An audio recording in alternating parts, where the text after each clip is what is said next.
Live Oak, Florida, a little town 85 miles east of Jacksonville that approximately 7,000 people call home.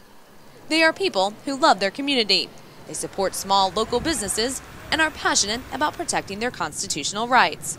So on Thursday, as tractor trailers and passersby rolled through the tiny downtown district, they were met with a very important message. Hopefully they read the signs and start reading about everything that's going on. And what's going on is the small town of Live Oak in hot debate. We're so outraged. Following her refusal to stop speaking at area events sponsored by the Tea Party movement, Assistant State Attorney Krisanne Hall was asked to leave her position on May 24th. And while Hall claims she spoke merely about constitutional rights in her off time without being identified in her position, State Attorney Skip Jarvis still deemed her acts to be unethical.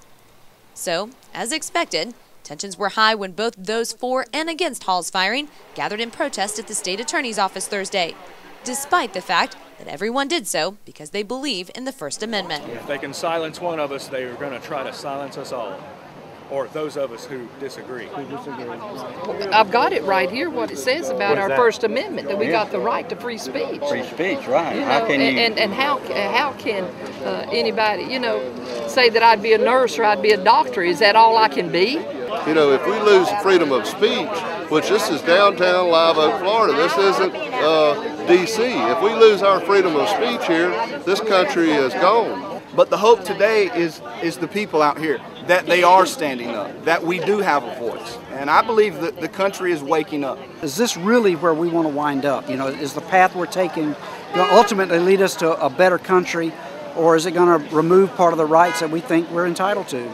If me, as a simple government employee here in Little Live Oak, can have this happen, who else is protected?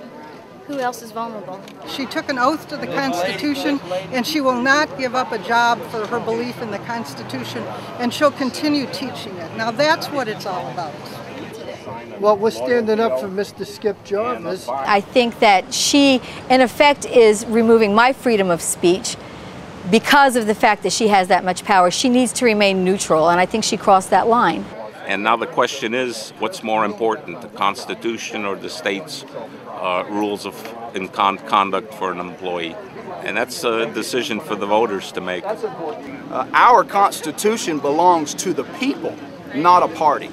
And by the way, they are not the government. We are the government. They simply represent our voice. Let the people decide, when this all boils down, if he rehires her, that's great. If he doesn't, this just becomes fuel for people who want to change out elected officials. This is the fuel that drives people to do that. So, and if we start losing it little piece by little piece, and it's going to be gone before we know it.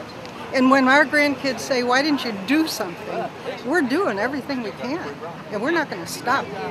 But I want to tell you, today I am proud to be a citizen of this country. I am proud to be a member of We the People.